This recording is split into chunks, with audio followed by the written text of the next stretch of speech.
vez sobre todo a las comunidades que no les toca clase el día de hoy.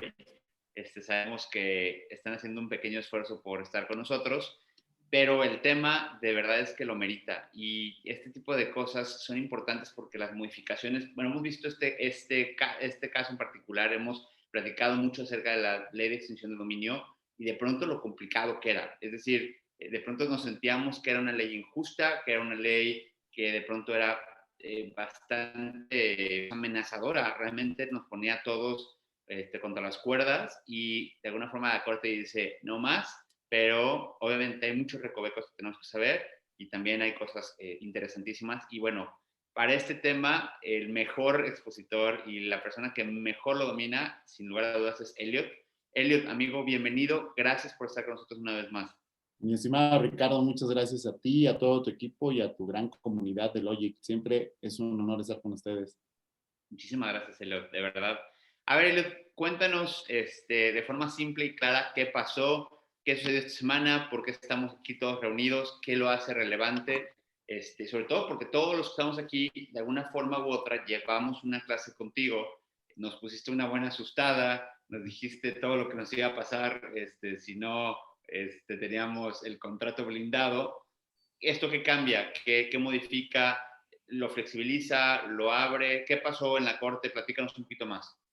Pues a ver, es bueno y malo lo que ocurrió en la Corte. En 2019, cuando se publica la Ley Nacional de Extinción de Dominio, obviamente muchas organizaciones civiles, colegios de abogados, abogados por su cuenta, alegamos que era una ley totalmente inconstitucional porque atentaba contra el destino que se le pudiera dar a un inmueble y no contra el origen, que era como la Convención de Palermo contemplaba la extinción de dominio. Sin embargo, esta ley surge dentro de un gobierno de izquierda, digamos, cuya corriente ha venido heredando desde Venezuela, Nicaragua lo hizo, Bolivia, que implementan leyes de extinción de dominio violentando la Convención de Palermo, yendo más allá del origen de la extinción de dominio como una herramienta para combatir la delincuencia organizada. Siguen esta corriente y agregan unos textos que dicen que no solamente sancionarán la procedencia ilícita de un inmueble, sino también el destino ilícito, que era lo que hemos platicado en muchas clases. El hecho de que tú rentaras un inmueble que adquiriste de manera ilícita y que la persona que lo arrendaba o lo tenía en arrendamiento lo utilizara con fines ilícitos, hacía que tú estuvieras en el riesgo de perder tu inmueble. A los 15 días de la publicación de esta ley en 2019, la Comisión Nacional de Derechos Humanos, antes de que fuera presidida por Rosario Ibarra, y lo digo porque es importante, porque si hubiera sido Rosario Ibarra la titular, esta acción de inconstitucionalidad no se hubiera presentado. La presenta el anterior presidente de la comisión, argumentando que diversos artículos de la ley de extinción de dominio iban más allá de lo que el texto constitucional en su artículo 22 sostenía. ¿Y qué era esto? El artículo 22 sostenía que la extinción de dominio podría proceder y la podría ejercitar o demandar el Ministerio Público de la Federación o el Foro Común contra los bienes inmuebles adquiridos de manera ilícita. Así dice el 22 constitucional en su tercer párrafo. Sin embargo, el legislador en la ley ya plasma, después de la regulación de la reforma del 22 constitucional, modifica en la ley e incorpora el término uso o destinación ilícita. Y esa es la parte que la Comisión Nacional de Derechos Humanos, antes de Rosario Ibarra, dice, oye, no, permíteme, eso es inconstitucional porque dejas al legítimo dueño en estado de vulnerabilidad. Y es lo que hemos platicado, que era lo que ocurría, el Ministerio Público te demandaba, te quitaban tu inmueble. Ahora, la Suprema Corte resuelve, ya después de 2 años, esta acción de inconstitucionalidad, que es la 100/2019, y dice algo bien importante. Primero, elimina de toda la ley de extinción de dominio, y no voy a entrar en los detalles de qué artículos y todo eso, si hay abogados lo entenderán, pero no quiero ser tan técnico en la plática porque muchos no somos abogados o no son abogados. Elimina primero la parte de toda la ley que contempla que la extinción de dominio puede proceder contra inmuebles que hayan sido utilizados para fines ilícitos. Entonces la Suprema Corte dice, no. La extinción de dominio solamente procede contra bienes adquiridos de manera ilícita, que era como viene en el artículo 22 constitucional. Elimina la reserva que el Ministerio Público podía hacer de la información y que solamente estaba obligado a darla a conocer hasta el momento en que presentara la demanda. Es decir, ahora tú, como dueño del inmueble, desde que te enteres que hubo un aseguramiento en ese inmueble, un cateo, un operativo, una detención, puedes solicitar a la Fiscalía General de la República o la Fiscalía Estatal que te rindan un informe del expediente de extinción de dominio si es que va a proceder y no te lo pueden negar. Eso es bien importante porque antes ocurría como en las carpetas de investigación donde tú eras el investigado, querías comparecer y te decían, no, porque todavía no determino yo, Ministerio Público, si te voy a investigar o no. Oye, pero ya hay una carpeta en mi contra. Sí, pero todavía no tomo determinaciones. Te tienes que ir a un amparo. Hoy no, la Suprema Corte elimina esa parte del artículo 5 en específico donde dice, no, ahora sí tienes que informar a las personas o darle acceso a esta información. Y elimina todo este término del uso o destino ilícito. Eso es a grandes rasgos lo que hace la Corte y dice, la extinción de dominio, como lo dice el artículo 22 constitucional, sola y únicamente podrá demandarla el Ministerio Público y un juez ordenarla o determinarla cuando el inmueble tenga procedencia ilícita. ¿Y qué es la procedencia ilícita? Pueden ser dos rubros.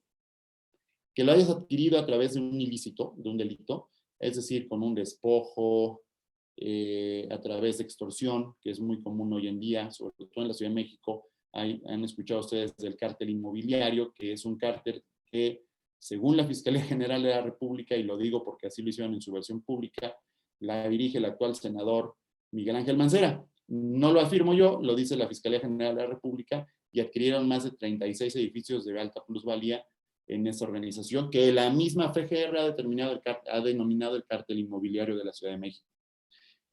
O el segundo camino, con recursos de procedencia ilícita. Yo soy una persona que me dedico a la delincuencia organizada, tengo dinero, lavo dinero y con eso empiezo a comprar inmuebles. Esa adquisición a través de recursos ilícitos será objeto de sanción de la Ley Nacional de Extinción de Dominio. Ahora, ¿esto es bueno o es malo? Yo le veo un pro y un contra. La ventaja para todos los agentes inmobiliarios y propietarios de inmuebles es que ahora la Fiscalía se va a tener que limitar a acreditar el origen ilícito. Entonces, si tú compras o heredas a tu casa y todo está en regla, tienes tus libertades de gravámenes, tienes el antecedente registral y todo está en orden, no lo vas a perder. El problema viene en que todavía no se publica cómo va a venir la jurisprudencia de la Suprema Corte y la sentencia, la ejecutoria, como le llamamos los abogados, para saber en qué términos viene esta declaración de inconstitucionalidad. Y el escenario es el siguiente. Existe algo que los abogados conocemos como la fórmula Otero. La fórmula Otero es que cuando yo promuevo un amparo, el amparo, si me lo concede la Corte o cualquier tribunal, solo me protege a mí. ¿Qué es lo que pasó con el tema del cannabis? Yo promoví un amparo porque decía que era ilegal que la ley me prohibiera consumir cannabis. La Corte lo resolvía, pero solamente me beneficiaba a mí, no a la población en general. La fórmula Otero dice eso. Los efectos de una sentencia de la Corte o de un tribunal solamente tienen consecuencias en la persona que promovió el amparo. Nada más. La acción de inconstitucionalidad, por el contrario, puede tener efectos generales. Es decir, yo Corte declaro inconstitucional estos artículos de la Ley Nacional de Extinción de Dominio y a partir de la publicación de mi sentencia tienen efectos generales, pero no elimino de la ley esos artículos. ¿Esto qué quiere decir? La Fiscalía General de la República puede seguir demandándote a ti o a tus clientes en materia de extinción de dominio por el destino ilícito. Pero tú en tribunales tendrás que hacer valer esta jurisprudencia, decirle, oye, a su señoría, la Corte ya se pronunció al respecto, ya hay una declarativa de inconstitucionalidad de ese precepto legal y por lo tanto el tribunal, el juzgado de distrito, el tribunal colegiado o la sala que conozca tu asunto tendrán que desechar la demanda y no perderás tu inmueble. Entonces, ¿seguirá habiendo acciones de extinción de dominio contra el destino ilícito? Sí, pero tú tendrás que hacerlo valer a través de tu abogado que es inconstitucional esa acción. Si se te barre, pierdes el inmueble. Elliot, y estamos tocando antes de entrar a la sesión como tal, varios temas, ¿no? Y uno de estos es como tal, bueno, pues que la Fiscalía ya no puede demandar la extinción de dominio. Platícanos un poquito acerca de esto. Sí, a ver, sí va a poder demandar, o sea, la ley no deja de existir, hay que esperar a ver cómo viene la sentencia. La sentencia yo creo que va a decir que es una declarativa general, es decir, surte efectos para todo mundo, pero como no elimina, la sentencia no va a eliminar los artículos que está declarando inconstitucionales, la Fiscalía va a decir, pues yo sigo demandando, no importa. Quien tendrá que hacer valer esa inconstitucionalidad será el ciudadano. Nosotros, cuando nos demanden la extinción de dominio, tendremos que hacer valer eso. ¿En qué nos beneficia? Bueno, ¿se acuerdan todo lo que platicamos del tipo de expediente y del tipo de contrato? Seguirán teniéndolo. Deberán tener ese mismo tipo de contrato y deberán mantener el tipo de expediente, porque en la demanda tendrás que contestar la demanda y hacer valer la excepción de inconstitucionalidad. Decir, oye, ¿sabes qué? Es inconstitucional que me demanden el uso ilícito. Me están demandando también la procedencia. Tendré que acreditar la procedencia de mi inmueble de manera lícita, con escrituración, con pagos de impuestos, con certificados de libertad de gravamen y todos los antecedentes registrales de tu inmueble para acreditar que tú se lo compraste a una persona que también era legítimo dueño. Entonces, la Fiscalía General de la República y las fiscalías estatales que tienen leyes estatales de extinción de dominio tendrán que sujetarse a estas normas, pero no lo van a hacer. La realidad es que en la práctica siguen intentándolo. Les voy a poner un ejemplo. En 2018, la Suprema Corte declaró inconstitucional el primer párrafo de un artículo del Código Nacional de Procedimientos Penales, el 303 para ser específicos, donde decía que la Fiscalía podría intervenir tu teléfono en tiempo real y geolocalizarte para poder generar una investigación en materia de delincuencia. Nada más así de cualquier delito. La Suprema Corte declara ese párrafo inconstitucional, pero sigue existiendo. Si tú ves el Código Nacional, aún aparece ese párrafo. Y los ministerios públicos siguen procediendo con ese párrafo. Entonces, tú como defensor tienes que declarar con la jurisprudencia que se emitió en ese entonces que es inconstitucional para que no surte efectos. Eso va a pasar en materia de extinción de dominio. Entonces, mi consejo va a seguir siendo, ten tu contrato bien elaborado, el expediente ármalo al 100, va a modificar un poquito el expediente y ya les iremos mandando a través de Logic en qué se modifica el expediente, porque ahora no solamente tengo que acreditar en la adquisición, sino también el origen lícito de ese inmueble. Entonces sí seguirá habiendo demandas de extinción de dominio, pero van a ser más defendibles hoy en día en tribunales. Ok, entonces, suponiendo, me acuerdo de algunos de estos casos que habíamos platicado. Yo le rento a alguien más mi casa, esa persona se dedica a narcomenudeo y de pronto llega la fiscalía y va, o sea, de todas formas, a pesar de que hubo modificaciones, a pesar de que es inconstitucional, ellos de todas formas van a actuar como han actuado en el pasado y lo único que puedo hacer es invocar la inconstitucionalidad dentro de este procedimiento, es decir, realmente solamente es algo que puede invocar, pero no va a cambiar el proceder de la autoridad, es lo que más o menos nos quieres decir. Sí, lo que pasa es que la Suprema Corte, salvo lo que diga la sentencia que van a emitir, seguramente mañana la publican en el Semanario Judicial de la Federación o el siguiente viernes. Hay que recordar que estas sentencias se publican cada viernes. Salvo lo que diga, creo que la resolución va a venir en el mismo sentido que vino este ejemplo que les puse.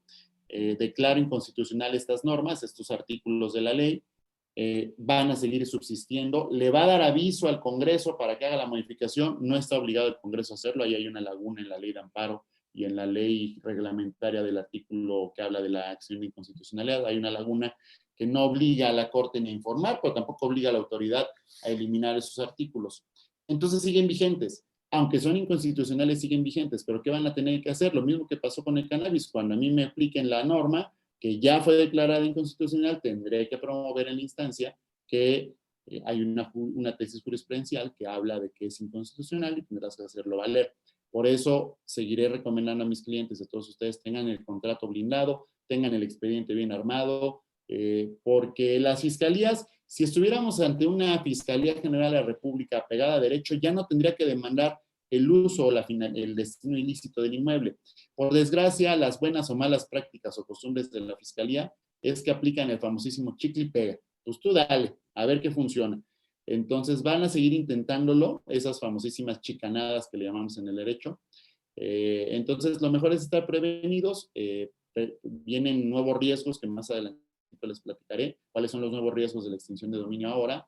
Y entonces empezaremos a ver una nueva tendencia. Lo que yo estaba viendo en los asuntos que me llegaban era, alguien te rentaba tu departamento y empezaba a delinquir en él o a lavar dinero. Ahora la nueva tendencia a ser lo que ha pasado en otros países que han implementado bien la extinción de dominio, es que la delincuencia organizada empieza a adquirir inmuebles, pero se empieza a adquirir a través de terceros y empieza a contratar agentes inmobiliarios del crimen organizado sin que tú sepas que son integrantes del crimen organizado para que les compres bienes o para que tú se los vendas. Entonces le llaman a algún agente inmobiliario, yo tengo 27 casas que quiero poner en venta. Y tú como agente inmobiliario las pones en venta, empiezas a hacer las transacciones, a recibir el dinero, y resulta que la unidad de inteligencia financiera, o lo que era la CEIDO, porque ya le cambiaron nombre, ahora es la Fiscalía Especializada en Materia de Delincuencia Organizada, la FEDOM, que le llaman, ahora ellos podrán estar rastreando ese dinero y al rato citarte a ti como agente inmobiliario, oye, a ver, ¿tú por qué compras tú a quién le vendiste esos inmuebles? A tales personas. ¿Quién era el legítimo propietario? Tal persona. Pues resulta que es una persona integrante del crimen organizado. Y entonces van a empezar a quitarle esas propiedades a tus clientes. ¿Y quién va a quedar mal? Es como la gente de seguros. Ya no me pagó la agencia de seguros. Pues ¿a quién culpan siempre? A la gente, ¿no? Al intermediario. Entonces los agentes inmobiliarios ahora van a entrar en un riesgo mayor cuando vendan propiedades porque van a tener que hacer un expediente y yo espero que más adelante podamos dar una plática de esto en las pláticas que me invita siempre el buen Ricardo, donde les ampliaré este tema. Oye, ¿cuál es el riesgo ahora para el agente inmobiliario?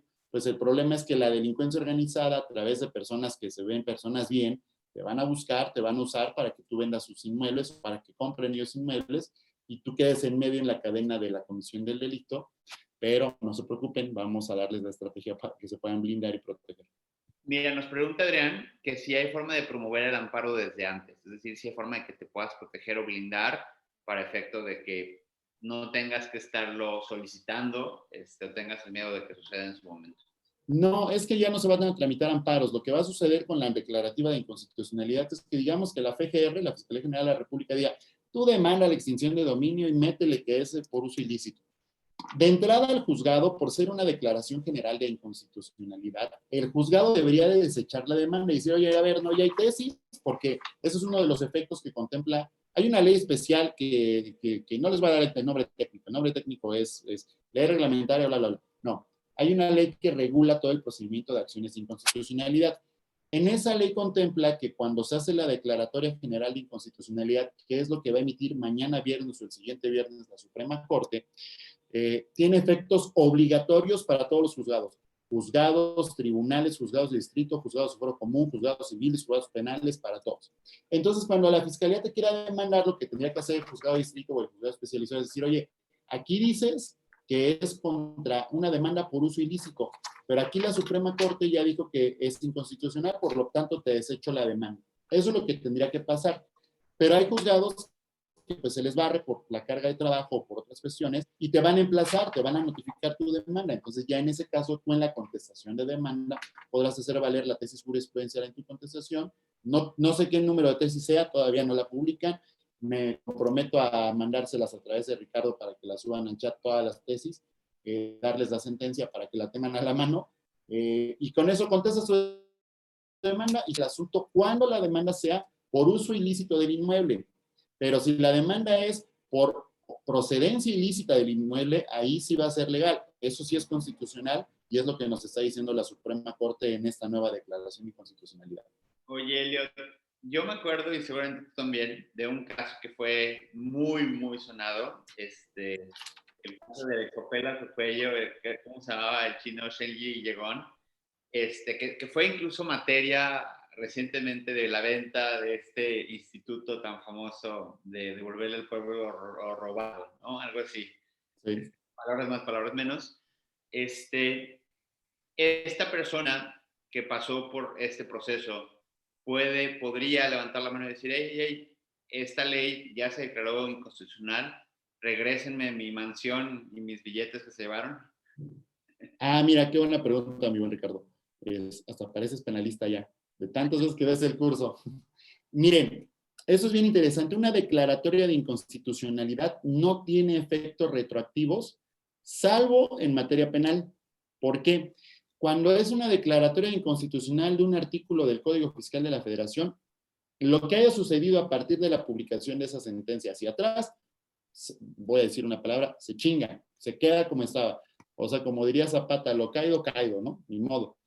Pero en materia penal, cuando se declara inconstitucional una norma, dice la ley reglamentaria en materia de acciones de inconstitucionalidad que sí surtirá efectos retroactivos conforme a los principios generales del derecho penal. Y aquí son dos principios. Primero, el artículo 14 dice que ninguna ley podrá ser retroactiva, salvo en beneficio del imputado de la persona investigada. Si ustedes tienen clientes que perdieron inmuebles porque los demandaron a través de extinción de dominio, hoy en día, a través de un amparo, los podemos recuperar. Y ese servicio, como le comentaba antes de entrar al aire, Ricardo, ya lo estamos preparando nosotros, porque mucha gente perdió su inmueble, pero ahora de manera retroactiva lo pueden recuperar. Solamente en esta acción de inconstitucionalidad, porque hablamos en materia penal. Y segundo, si tú tienes una demanda ahorita en curso en materia de extinción de dominio, a partir de la publicación, ya sea mañana o el siguiente viernes, tu abogado o nos llamas a ti a través de Logic y el equipo de Logic y Legalium que hemos armado, presentamos la contestación, el incidente necesario, se termina el juicio y recupera su inmueble. Solamente en ese caso, mi estimado Ricardo, sí va a ser retroactivo, porque es una acción de inconstitucionalidad en materia penal. En este caso, por ejemplo, poniéndole el caso hipotético de alguien que ya perdió la casa y ya el instituto la sacó a remate, se vendió y ya está en manos de un tercero, ¿qué onda? Demandas la indemnización. Se te tiene que pagar el valor de la casa con un avalúo y se te tiene que indemnizar. Ahora, o sea, es que ahora también hay otro tema. Esa declaración de inconstitucional de la Suprema Corte se suma a las ya varias declaraciones de inconstitucionalidad que en el actual gobierno se han venido dando. Todo el marco normativo con el cual el actual gobierno ha querido implementar su nueva forma de gobernar está sometida a acciones de inconstitucionalidad. Esa es una de las tantas que se declaran favorables. ¿Qué va a hacer el gobierno federal? Porque es un derecho que le asiste. Va a presentar dos recursos. Tiene dos opciones. El recurso de reclamación, que sería decir, oye, lo que el ministro que hizo la sentencia hizo mal es esto y lo reclamo. No va a prosperar. O el recurso de queja contra esa jurisprudencia para que se haga como una especie de revisión de la sentencia. Eso va a suspender un poco el hecho de que la Fiscalía General de la República deje de demandarte hasta que no se defina. En materia jurídica existe un término que es cosa juzgada. Es decir, cosa juzgada es que ya se resolvió en la última instancia y ya no se puede hacer nada. Una vez que se resuelva este recurso de reclamación o de queja, será cosa juzgada y ahora sí la Fiscalía General de la República no podrá hacer absolutamente nada, aunque lo seguirá haciendo como te lo comentaba. Pero es un derecho que tiene el titular del Ejecutivo Federal, el presidente de la República, para interponer este recurso. Entonces se va a votar, pero a partir de que se publique la declaratoria de inconstitucionalidad a través de una tesis de jurisprudencia, ya tendrá efectos generales. En caso de que te demanden, lo podrás hacer valer. Entonces, para concluir y cerrar, porque al final del día la intención es que esto fuera breve y que de alguna forma los tenga al día, porque ustedes formaron parte de un curso donde estábamos estudiando y analizando lo que sucedía antes de que esto cambiara. Para efectos, si yo soy un broker inmobiliario, si yo tengo una casa que estoy rentando, que es mi patrimonio, que lo estoy haciendo como un tipo de inversión, ¿qué cambia? ¿Qué debo de hacer? Por así decirlo, puedo relajar un poco más estas medidas que de pronto lo veíamos, eran 7 puntos o 10 puntos, me acuerdo, bastante complejos respecto a la cantidad de carpeta que tenías que armar. Es decir, en algunas ocasiones, si tú lo sabes, ¿cuántas veces no se han caído operaciones por pedir tanto y tanto y tanto papeleo? Porque aparte, pues hay otras cosas que también se tienen que pedir, como a lo mejor el buro de crédito y cosas que tienen que ver con el trámite en sí mismo. Entonces, ¿cuál sería la nueva recomendación en tu lista de tus 7 puntos de Elliot? ¿Crees que nos pudieras regalar, no en este momento, pero a lo mejor nos puedes mandar después un PDF de lo que tú sigues considerando que es importante de estos 7 puntos y lo que pudiéramos de alguna forma relajar un poco de este tema? Sí, me parece. Les voy a mandar las modificaciones que vamos a proponer nosotros como abogados expertos en extinción de dominio para prevenir la extinción de dominio en la modalidad que va a dejar la Suprema Corte. Como sí se va a relajar en algún expediente, sobre todo del arrendatario, van a poder relajar un poquito. En la parte de fiscal van a tener que seguir en el mismo término. En la parte registral, o sea, los antecedentes del inmueble se va a tener que fortalecer un poco más. Pero también pues darles material a todos los que son, sobre todo agentes inmobiliarios, de cómo blindarse ahora a ellos, porque uno de los riesgos que yo detecto es eso que les comentaba, el crimen organizado Hay un fenómeno en materia de crimen, yo tengo una especialidad, le contaba a Ricardo, en materia de crimen organizado.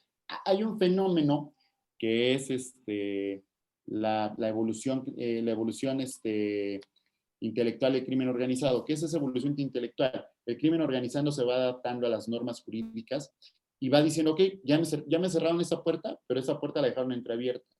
El crimen organizado va a hacer lo que hicieron en Italia, sobre todo cuando se genera esta ley de extinción de dominio, que empiezan a utilizar a los agentes inmobiliarios, sin que ellos sepan, para que vendan y adquieran propiedades a través de sus empresas o de su persona, y empiezan a lavar el dinero, pero que no el beneficiario controlador. ¿Qué es el beneficiario controlador? El que tiene el dinero ilícito. Pero utilizarlos como intermediarios, sin que ustedes lo sepan, para lavar dinero a través de la adquisición y compra de inmuebles. Les vamos a ayudar con eso y a lo mejor platicar con Ricardo, dar otro masterclass así también como este breve de cómo protegerse como agentes inmobiliarios, porque creo que ahora ese riesgo se genera de manera natural, no es un error de la Corte y no es un error del presidente de la República o del Ejecutivo Federal, es un vacío legal que va a quedar y que los abogados de crimen organizado saben que van a tener que aprovecharlo, porque una de las industrias consideradas más vulnerables a las operaciones con recursos de procedencia ilícita son dos. La venta de divisas, que eso es súper común, el narcotráfico en la frontera pone casas de cambio para lavar dinero. Y dos, los bienes raíces. Son las dos actividades principales para lavar dinero hoy en día en México por parte del crimen organizado. Entonces, esta ley va a relajar algún sentido, pero va a hacer que ahora el crimen organizado te utilice para la compra-venta de inmuebles. Pero ojo, como ya no se va a preocupar la Fiscalía General de la República ni ninguna fiscalía, o va a ser ilegal que se preocupe por el destino ilícito del inmueble, tú corres un nuevo riesgo, que ahora el crimen organizado o los delincuentes de cuello blanco utilicen tu inmueble, con más razón te van a querer rentar. Oye, pues ya voy a empezar a guardar fajos de dinero en el departamento de Ricardo que me está rentando, y ahí voy a tener gente secuestrada y ahí vamos a guardar droga y en la bodega vehículos robados. Como el destino ya no lo puede juzgar la Fiscalía General de la República, van a empezar a usar tu inmueble, pero te corres ahora a otro riesgo. No la extinción de dominio, pero que te lo aseguren, que te aseguren el inmueble. Y yo tengo una clienta y amiga que lleva 2 años peleando la liberación de su inmueble ante la Fiscalía General de Justicia. Entonces ahora te trasladan este nuevo riesgo, dicen, ya no te quito la propiedad, pero te lo aseguro mientras investigo y mientras llevo a juicio y detengo a todos los involucrados en el delito. Entonces, aunque no vas a perder la propiedad tuya o de tu cliente, la vas a tener asegurada. Entonces, el expediente que les hemos comentado se va a tener que, se puede, digamos, como dices tú, Ricardo, se puede soltar un poquito, dejar de ser tan incisivo en algunas cosas, pero vamos a tener que meterle nuevas herramientas para que si te aseguran el inmueble, lo puedas liberar de manera más pronta. Pues buena noticia en ese sentido, ¿no? Creo que dentro de todo lo que hemos escuchado últimamente, esto es muy positivo porque nos ayuda sobre todo a quienes tienen su vida, su patrimonio en un inmueble, porque de ahí lo rentan o lo que sea, pues es un alivio de decir, bueno, esto ya tiene más forma de defenderse, porque la verdad es que era una injusticia, era algo que de verdad se salía de las manos. ¿Y cuántos asuntos te tocó llevar, Elliot, de gente que sin deberla ni temerla, de pronto su patrimonio completo se le iba entre las manos por culpa de un tercero, ¿no? Entonces, qué buena noticia, la verdad es muy contento de escuchar esto. Y se abre también una brecha para ti, ¿no? Sobre todo a toda esta gente que en su momento te buscó, que de pronto nos platicabas, que decías, ¿sabes qué? Ya ahí muere, mejor, ya que se quede en mi casa, pues seguramente vas a poder recuperar la casa de bastantes personas que en su momento no pudieron hacerlo, ¿no? Sí, es una nueva ventana de oportunidad y para los agentes inmobiliarios vamos a darles esa masterclass gratuita también de cómo blindarse, cómo evitar ahora no la extinción de dominio por el destino ilícito, sino por el aseguramiento, que no te aseguren el inmueble y que te quedes 2 años sin poderlo rentar, ¿no? Entonces, evoluciona, son de los nuevos riesgos que comentaba contigo, estimado Ricardo, pero es parte de la evolución intelectual del crimen organizado, va a seguir trabajando en esta línea, ¿no? Elliot, te agradecemos muchísimo que nos hayas dado tiempo, que hayas estudiado y que lo hayas presentado también, que nos platiques un poco de esto. Y bueno, pues actualizados están todos, ahora sí que se pueden relajar un poquito en ese aspecto. Igual mandaremos la lista de los puntos que sí siguen siendo importantes.